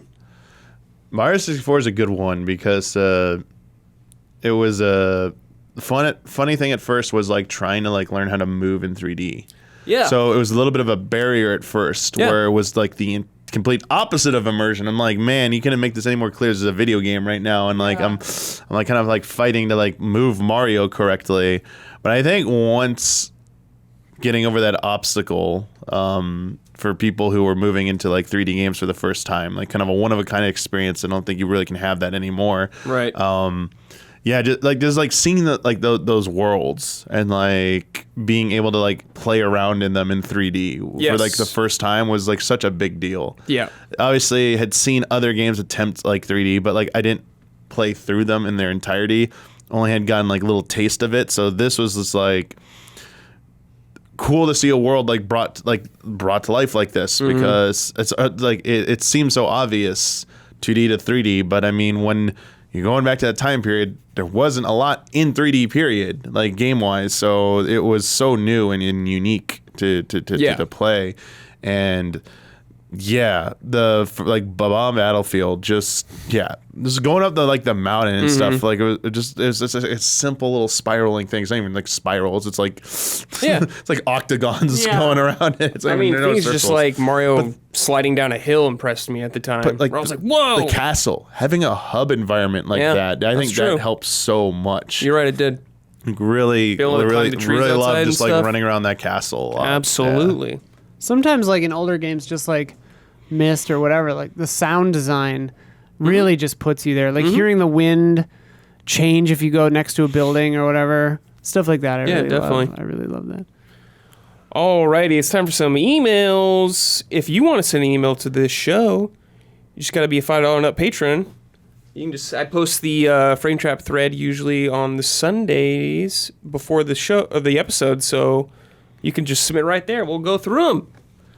This is from Kenneth Childs.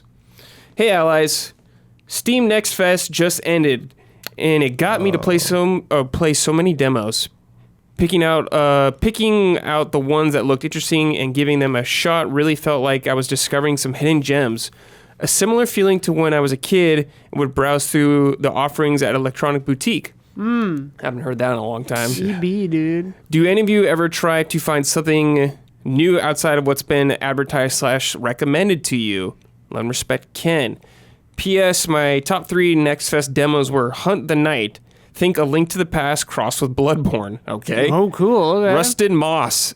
A sick Metroidvania game with a great grappling hook and guns. Rusted Moss? Rusted Moss. Okay. And Bat Boy, an incredible retro NES-style platformer that takes clear inspiration from Shovel Knight. Oh, Neat. So you're trying to find something outside of what's been advertised / recommended to you. Something, I guess, off the beaten path. It's funny because, like, the nature of our jobs, like, our emails are basically Next Fest. Yes, Blood is my... Blood is our Next Fest. He'll just give us code, like, you know, we have a channel on our Slack called Codes, and it's just like, we got this, we got this, we got this. So that's very fortunate. Mm-hmm. But for myself, I love discovering, like, PS1 demo disc style stuff and, like, weird horror things. Twitter is really good for this for me. People send me recommendations of really neat, weird little games that I love. So I really love that kind of stuff, yeah.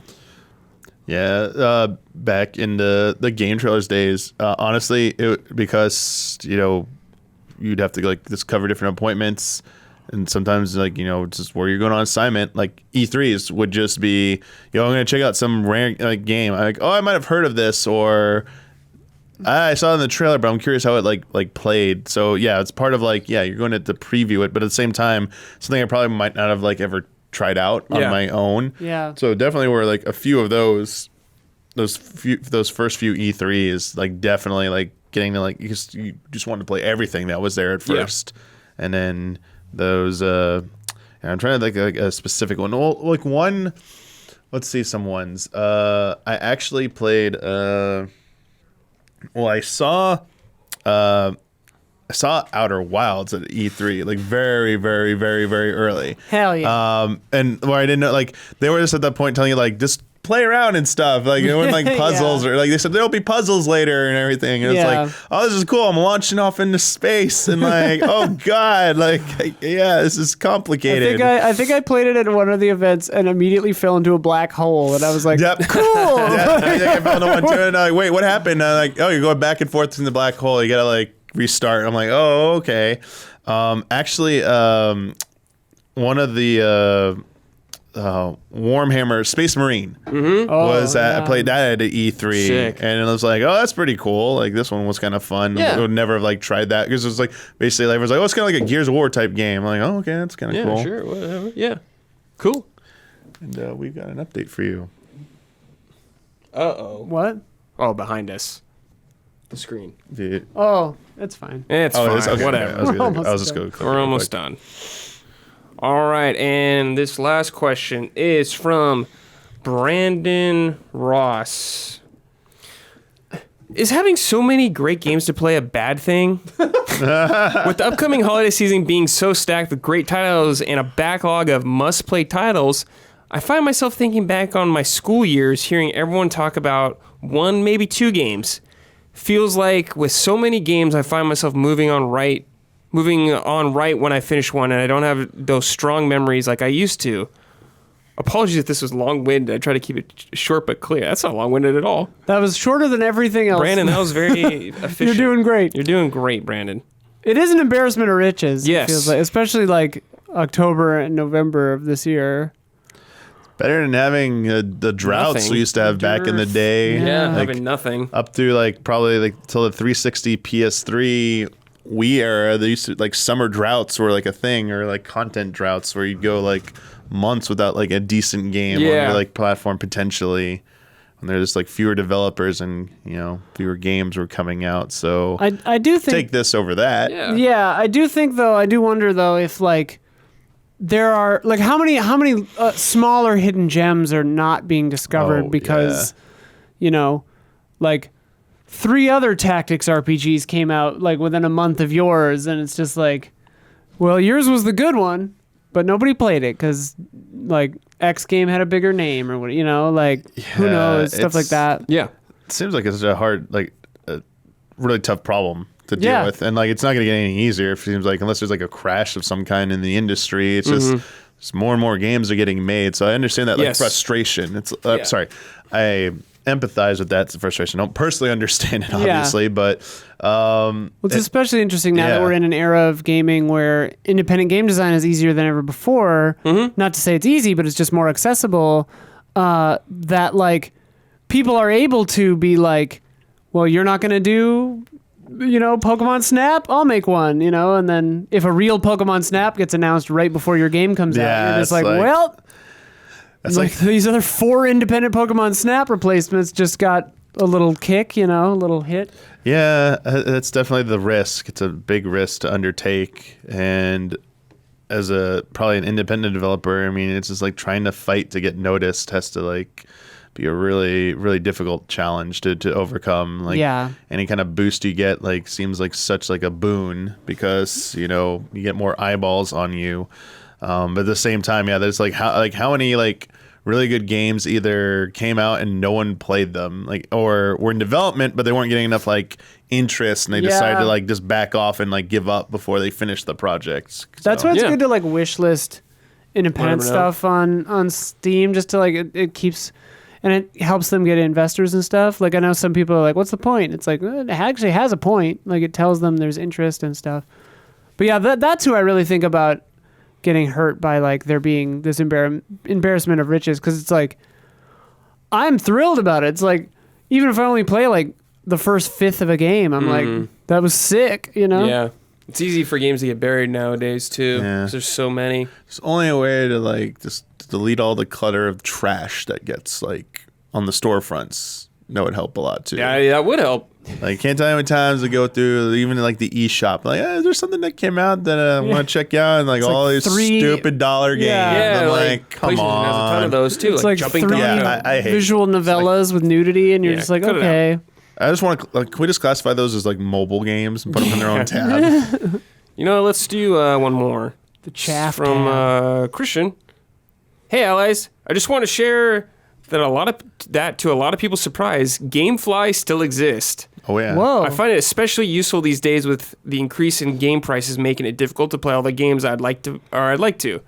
I pay less than $40 a month to keep 4 games out at a time for as long as I want. I rarely buy games these days and mostly use Game Pass and PlayStation Premium. Just wondering why GameFly isn't as popular as it was back in the day.